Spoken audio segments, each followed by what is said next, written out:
Process analysis is necessary in nearly all industries to meet safety and environmental regulations, increase productivity, conserve energy, and help ensure final product quality. Process analyzers monitor a process stream by sampling and measuring the components found in a stream sample. Analyzers provide both quantitative and qualitative information. Quantitative process measurement provides information on how much of each component is in the sample. Qualitative process information indicates the chemical composition of the process materials. Qualitative analysis can also indicate the amount of each sample component. Three important applications of process analysis are quality control, safety, and environmental monitoring. Analyzers help ensure that intermediate and final products meet specifications. Information provided by analyzers is used in the process control system to help stabilize industrial processes, thus preventing dangerous accidents. Analyzers can also provide early warning of hazardous situations so that corrective measures can be taken. Government regulations require process and emissions analysis. Analyzers are an effective means of monitoring the environment inside and outside industrial facilities. Two methods of process analysis are continuous analysis and automatic batch analysis. Continuous analyzers provide uninterrupted process monitoring. Automatic batch analysis measures process materials by taking discrete samples on a periodic basis. In the next segment, you'll learn about one type of batch analyzer, the gas chromatograph.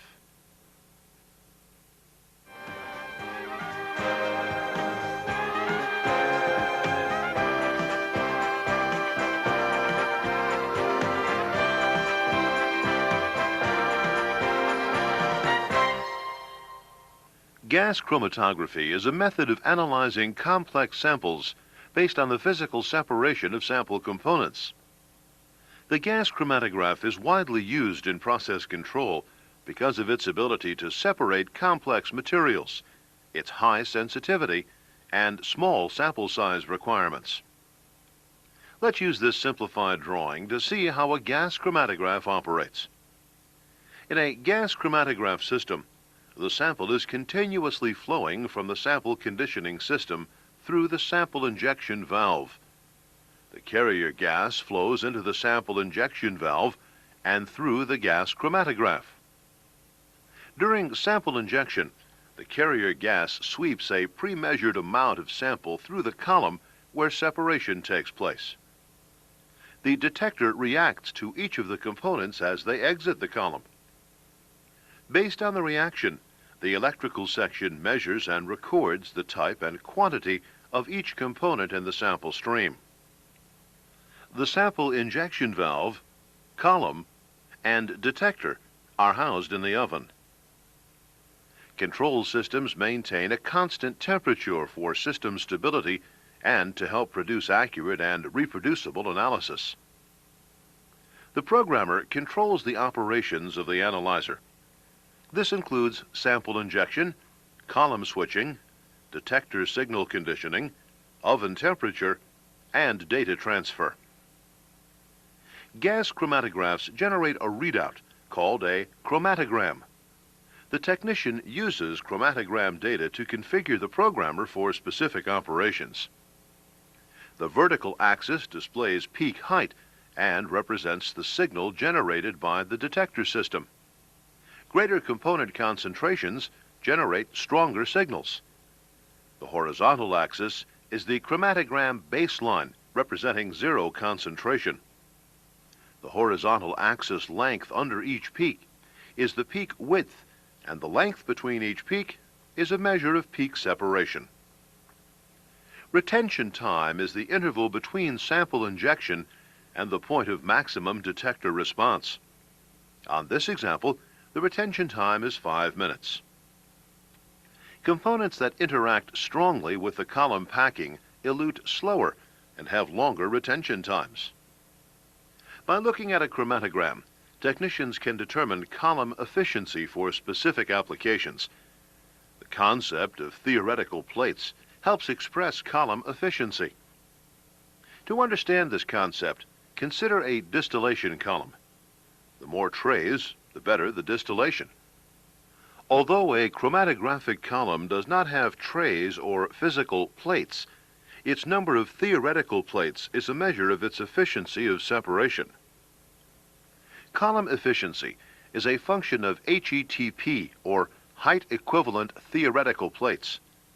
HETP is the actual column length, or L, divided by N, or the number of theoretical plates, which is a calculated value. Larger values for N decrease HETP. Shorter column length reduces analysis time and produces narrower chromatogram peaks. Resolution refers to peak width and the distance between peaks. In general, shorter column length and more theoretical plates improve chromatogram resolution. Resolution reflects column efficiency. Oven temperature, sample size, carrier gas flow, and carrier gas type also affect column operation. Because the effects of these items alone can look similar, experience and knowledge of your system can assist you in correcting problems with chromatogram resolution. Oven temperature can directly affect the analysis. Excessive heat affects separation, resulting in peak interference, which is the overlapping of peaks. However, excessively low temperatures can cool the sample below its vaporization point. Notice the effect on both column peak and width for this sample where oven temperature is too high. When oven temperature is lowered, this is the resulting chromatogram for the same sample. Sample size can affect separation and sensitivity of the detector. Sensitivity is the ability of the detector to measure the concentration of a component with respect to the sample size. For example, detectors may not be able to measure low concentrations of components in small sample sizes. Sample sizes that are too large may reduce separation, which may cause peak interference. The flow of carrier gas must be sufficient to transport the sample through the columns and to flush or purge the columns to remove old samples and any undesirable components. Flow rate is dependent on the specific application. Higher pressures may be required for flow through longer columns.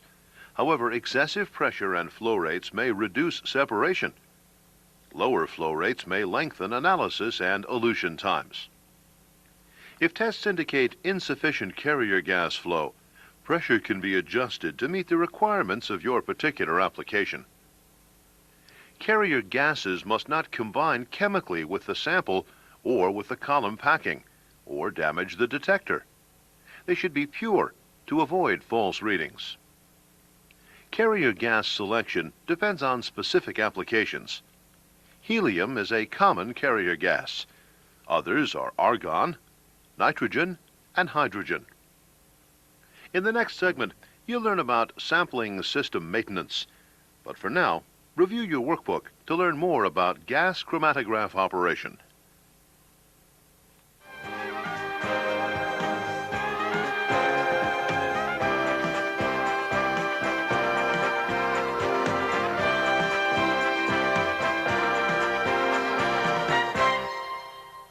An analyzer sample system continuously selects a representative process sample and rapidly transports the sample to the analyzer. The sample's flow rate, temperature, and pressure are conditioned to be used by the analyzer. Most sample conditioning systems require filtration to remove undesired particles from the sample. Filter type depends on process properties and on the type of analysis. There are two basic filter types: filters that are designed to trap occasional particles and filters that are designed to continuously filter all particles out of the process flow. Filters that trap only occasional particles should not be used in a system that requires heavy filtration unless the necessary maintenance time is available. Filters designed for continuous use may be self-cleaning. Once the sample has been conditioned and analyzed, the unused sample portion is discharged as waste or returned to the process stream. Process sample selection and transportation must be timely so that the sample will accurately represent the current process conditions. Most problems with analytical systems occur within the sample system. Proper sample system maintenance ensures optimal performance and analyzer data integrity. The approach you take to your work will depend on the maintenance task at hand and the process properties. Always consider safety when maintaining any analyzer system. A process may be flammable or toxic, and you might come into direct contact with the process sample. Determine process components and required safety and protective equipment before beginning any maintenance. Follow your facility's guidelines and maintenance instructions for any specific safety information. Once a problem has been verified, alert control personnel to the time and location of your work. First, check the flow meters to make sure the sample is flowing from the tap through the sampling system. If the flow appears to be normal, the problem may be in the analyzer and not in the sampling system. If there is low or no flow, there may be a leak or blockage within the sampling system. If you suspect a leak, use a leak detector to determine its location. If no leak is found, check for blockage. Since all filters eventually block, most manufacturers recommend routine filter replacement. When selecting a filter for replacement, be certain to use the correct filter for the process and for the type of analysis. If blockages are causing too much downtime, it might be necessary to reevaluate your filter maintenance schedule. To replace the filter, block and depressurize the system. In this example, it's necessary to remove the filter housing and filter retaining nut. Then replace the filter element. Reinstall the filter housing and return the system to normal operating conditions. If conditions do not return to normal, the problem may be with the sample tap or probe. Your workbook has more details on how to correct these problems. Gas chromatograph analyzers require very consistent and specific pressure levels to provide accurate analysis. This sample conditioning system maintains and controls this pressure. Normally, the sample is driven by process pressure.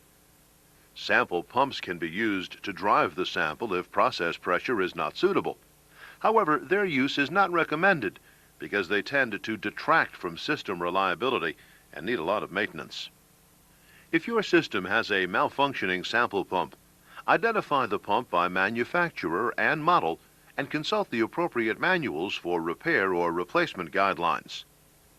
Check pressure gauges for proper operation. If a gauge is not operating properly, clean or replace as required. Steam or electric heat trace lines may also be utilized in the sample system. Make certain each end of the line is connected according to specifications. A multi-stream switching system like this one has multiple valves, filters, and flow rate indicators. Routinely check knockout pot valves to be sure they are open and the lines are unclogged. Any knockout pots or steam traps may have to be cleaned to keep accumulation from disrupting the sample stream flow. To check a filter on this gas chromatograph multi-stream sample system, disconnect the line from the filter to the bypass rotometer. Disconnect the sample in line and remove the coalescing filter. Open the filter housing to check the filter element for debris. If it's dirty, replace it. This filter element is free of debris and can be reinstalled. Flow rate indicators should also be checked. If the flow rate is too high or low, or if it drifts more than anticipated, the indicator may be clogged.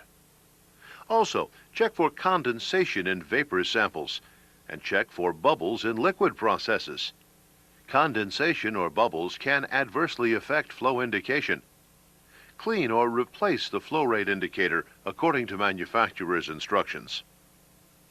A multi-stream system directs sample flow from several process points through one analyzer. Each sample stream is conditioned according to its own specifications before entering the analyzer. It is critical that the multi-stream sample handling system prevents the process streams from mixing or becoming contaminated. To prevent sample contamination, a double block and bleed design is often used with multi-stream systems. Parallel valves are used for each sample stream. The tubing between the two valves is vented, and a secondary bypass is used to clear all the sample lines. As you can see, the samples not being analyzed are diverted through the bypass rotometers and are either returned to the process or vented to flare. The continuous flow ensures a current sample is always available for the analyzer. Meanwhile, both valves are open on the sample stream that is flowing to the analyzer.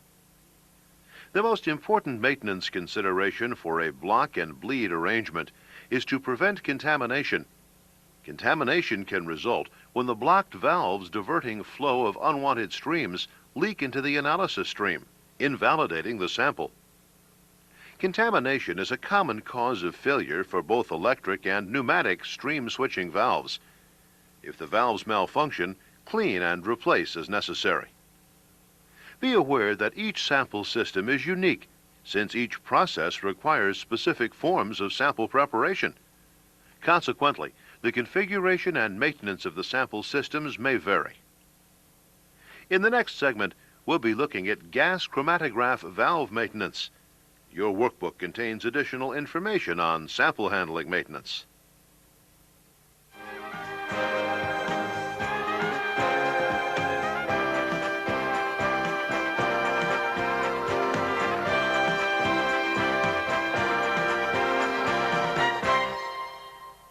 Sample injection valves inject a process sample into the column. For the analyzer to operate most efficiently, the sample injection valve must repeatedly deliver a precise sample volume. Sample injection valves can be externally heated or internally heated, depending on the requirements of the process. The three most common types of sample injection valves are sliding valves, rotary valves, and diaphragm valves. The sliding valve is designed to hold a small sample in a movable part of the valve known as the slider. Here's how it works. In the de-energized or rest position, process sample and carrier gas flow through separate loops of the valve. To inject the sample, a moving plate or slide takes a process sample from the sample loop and delivers it into the carrier gas flow, which sweeps it into the column. It's good maintenance to routinely inspect the slider valve housing plate and slider for corrosion. Damaged parts should be replaced. The rotary valve uses a sample transfer technique which is similar to the slider valve. In the de-energized or rest position, process sample and carrier gas flow through separate chambers of the rotary valve. However, to inject a sample, the valve rotates 60 degrees, redirecting the sample flow and allowing the carrier gas flow to sweep the process sample into the column. Check the rotating parts for cleanliness, abrasions, and corrosion. Damaged parts should be replaced. The diaphragm valve consists of 6 ports and 6 plungers, which are arranged in a circular pattern. Alternating sets of 3 pistons and plungers channel a sample from the sample loop into the carrier loop, where it is swept into the column. Under normal operating conditions, a sample injection valve may reliably perform 500,000 cycles. However, the operating life of a valve will be dramatically reduced if it's exposed to harsh treatment or contamination.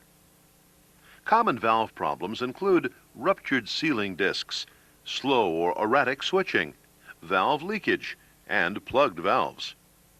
If your inspection indicates that the valve is plugged, it can be cleaned without disassembly.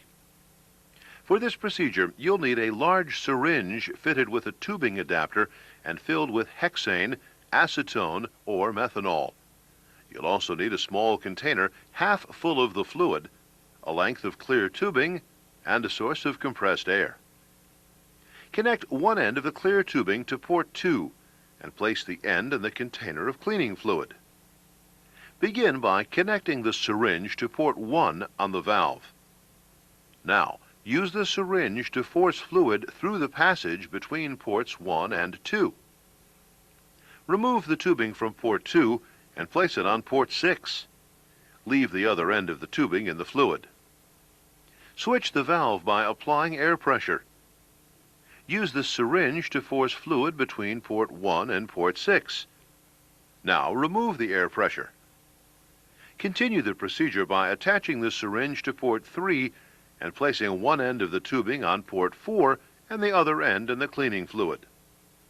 Use the syringe to force cleaning fluid through the passage between ports 3 and 4.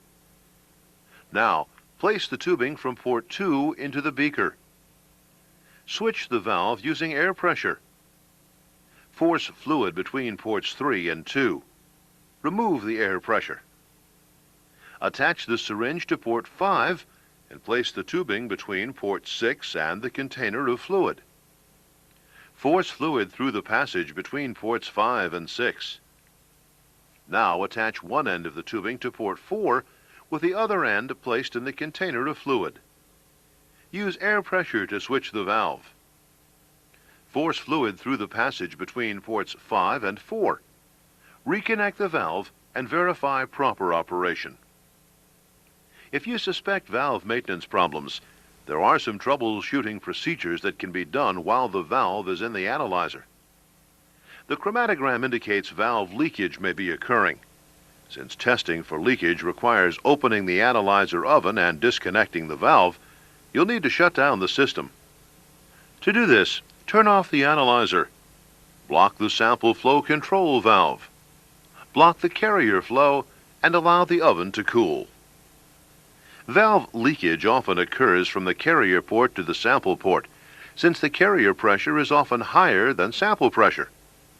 Since this process is neither toxic nor corrosive, protective gloves are not required. Consult your facility guidelines for injection valve maintenance. To test for leakage, ensure carrier gas is connected to the carrier port. Cap the sample inlet and sample to column ports and attach a clear tube to the sample outlet port. Be sure that the pressure is maintained at normal operating pressure. Immerse the clear tube in a beaker of water. Bubbles indicate an internal leak. To repair the leak, it will be necessary to remove and disassemble the valve. First, disconnect remaining connections to the actuator. Then loosen the valve bracket screws. Slide the valve out of the bracket. Start valve disassembly by separating the cap from the body. In this example, relieve the pressure on the base screw and remove the 3 socket head screws. Remove the sealing and cushion discs. To remove the plungers, invert the valve body and shake it so that the plungers fall into the palm of your hand. If the plungers are stuck, wait until after the pistons are removed, then push them out from the bottom. Remove the manifold and the retaining ring. Next, remove the retainer base, compression plate, compression spring, and compensation plate from the bottom of the valve body. Use pliers to remove the pistons. Since the plungers were not removed before the pistons, push them out from the bottom. Clean and inspect the valve body pistons. Use a syringe to force cleaning fluid back and forth through each of the tubes of the valve cap while keeping the cap submerged in a cleaning solution. Rinse and shake out the tubes. Then let the cap air dry before reassembly. Wipe off grease and contamination from all other valve parts and wash them in the cleaning solution. Allow the parts to air dry. Install new O-rings and apply grease to the valve parts as the valve is reassembled. Apply manufacturer-recommended lubricant to the inside of the valve body. Place the assembly containing the spring, compression plate, set screw, base, and compensation plate into the valve body. Reinstall the retaining ring. When replacing the plungers, be sure to position them with the beveled end down. The top of the plunger is either dimpled like this one or flat. If any of the 6 plungers are installed incorrectly, the valve will not function properly. Tighten the base screw until 3 of the plungers protrude slightly further than the other 3. Place a drop of oil between each pair of plungers and use tweezers to move each plunger up and down to lubricate it. Leave any excess oil to be soaked up by the cushion disc. Loosen the base screw so the plungers no longer protrude. This will ensure that a plunger will not cut through a disc when the valve is reassembled. Install a new dry O-ring on top of the valve body. It's good practice to replace the cushion and seal disc whenever the valve is disassembled. Position the cushion disc on the body over the plungers and place the seal disc over the cushion disc. Make certain the discs are aligned over the plungers. Align the valve body and cap and replace the cap screws. Adjust the base screw to give proper spring compression by turning it clockwise to a torque specified by the manufacturer. Reinstall the retaining ring and the manifold with 2 O-rings. Conduct a bench leak test. Once you have verified proper operation, the valve can be reinstalled. Replace the valve in the valve bracket. Tighten the bracket screws and reconnect the actuating air supply and valve ports. Turn on the carrier gas and actuating air and sample flow. Turn power on and manually operate the valve several times to seat the seal disc. Check for leaks with a liquid leak detector. More sophisticated analysis may require column switching systems that use multiple columns and column valves. One column provides a partial separation, while another column completes the separation for a detailed analysis. The use of additional columns can reduce the total analysis time and prevent column contamination. Column valves route the sample and carrier through alternate paths inside the chromatograph at different times in the analysis. Sliding plate valves and diaphragm valves are widely used for this purpose. Column valve design and maintenance is similar to sample injection valve design and maintenance. ISA's Instrument Technology Training Program is general in nature. When performing any instrumentation maintenance in your plant, be sure to follow the specific maintenance and safety procedures provided by your facility and the equipment manufacturer.